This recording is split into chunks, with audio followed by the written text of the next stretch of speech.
Bien bonjour à nouveau mes chers amis, François, expert de yoga, de méditation et autres techniques de bien-être. Alors aujourd'hui j'ai choisi aussi de vous présenter Alexandre qui est avec moi, hein, qui vient de Chalon-sur-Saône et qui a récemment participé au cycle 2 mois pour une vie nouvelle, alors qu'il avait déjà une bonne expérience de méditant. Et il va vous expliquer pourquoi il a décidé de rejoindre ce cycle à l'époque. Voilà. Donc déjà bonjour Alexandre et puis merci de te prêter donc, à cette petite séquence pour pouvoir t'adresser aux gens et partager ton expérience.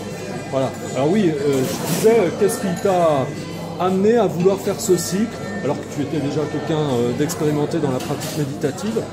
Voilà, tout simplement, ouais, première question. Alors c'est vrai que je pense comme tout débutant pratiquant de la méditation, au début on est un petit peu dans la découverte, dans la recherche peut-être d'une pratique ou d'une méthode, d'une façon de faire on va dire. Donc on commence à découvrir la méditation, on sait un petit peu son domaine des choix et c'est vrai que quand on n'a pas forcément on va dire du cadre, les rencontres les rencontres fortuites on va dire qui font que du coup on est encore un petit peu dans un certain rythme. On perd un petit peu le fil de sa pratique, on se revoit un petit peu, progressivement aussi on perd un petit peu ses repères et c'est vrai que des fois d'avoir une piqûre de rappel comme information qu'on a suivi avec ma compagne au mois de juin, ça permet de se redonner un nouvel élan, de reconfirmer on va dire un petit peu ses bases, approfondir aussi ses connaissances et sa pratique, c'est super important et effectivement il y a des choses que je connaissais, mais il y a des choses aussi que je ne connaissais pas. Et ce qui m'a vraiment apporté dans cette formation aussi, c'est de pouvoir pratiquer de manière un peu plus régulière, mais aussi commencer un petit peu mieux aussi transmettre, parce que c'est bien beau de pratiquer pour soi. Là, on ne pratique pas forcément que pour soi, mais c'est aussi important d'échanger, de partager et de faire découvrir, et puis d'accélérer, de progresser aussi en échangeant avec d'autres personnes. Et ça devient important, et pas rester micro dans son petit coin en tant que pratiquant.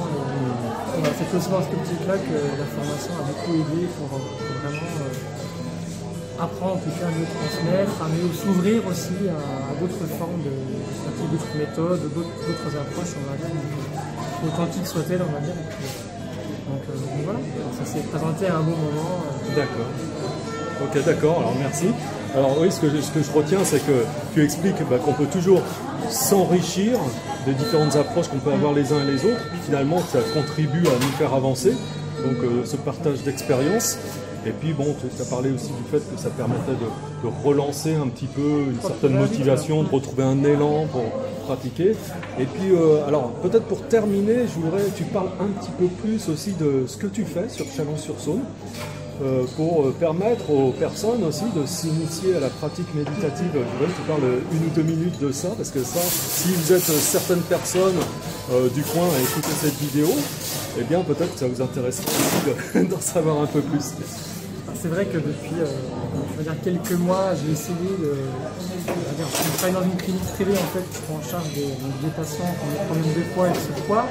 Donc tout ce qui est un petit peu comportement de l'alimentation, donc savoir manger un petit peu sans pleine conscience, être un petit peu plus à l'écoute de son corps, de ses émotions, des sensations. C'est vrai que la méditation, on est un petit peu au cours de ça, d'observer, vraiment spectateur un petit peu de ce qui se passe un petit peu en nous.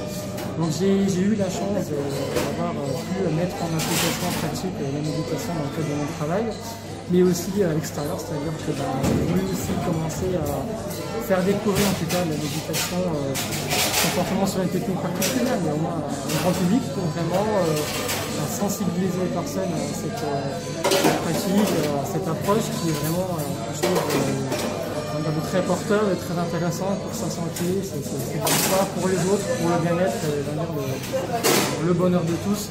Et je pense que c'est important vraiment de partager. C'est vrai que se lancer, c'est pas facile, mais il y a quand même quelque chose au bout qui est super important, c'est bien pour soi que pour tous. Donc c'est quelque chose qui se commence un petit peu à mettre en place sur Chalon et qui se développe, mine de rien, assez facilement et progressivement. C'est que quelque part, ça a son sens. Donc c'est ça, on développe un petit peu sur Chalon. Alors ça a son sens, tu disais, tu parlais de bonheur pour tous, en ce sens que tout le monde a le droit au bonheur. Et donc pour ça, la pratique méditative, quand c'est bien guidé, quand c'est bien appris, eh bien c'est vraiment une clé, c'est vraiment quelque chose qui peut tout changer. C'est un outil. Voilà. Alors, est-ce que tu fais des rencontres régulières, des ateliers, est-ce qu'il y a un planning hebdomadaire, par exemple, où vous voyez une fois par semaine avec votre groupe? Comment c'est organisé? Alors, dans le cadre de mon travail, c'est une fois par semaine, c'est régulier, c'est tout calé, c'est quand ça D'accord. Ça dure 1 heure. Donc, il y a un temps de méditation marché, une méditation un petit peu guidée aussi par piste audio, et aussi avec un petit fond musical pour que ça accompagne les personnes. Alors pas uniquement méditer sans rien, il y a quand même aussi un support pour accompagner. Et sinon en dehors, pareil, c'est tous les lundis, donc un peu sur le même jour.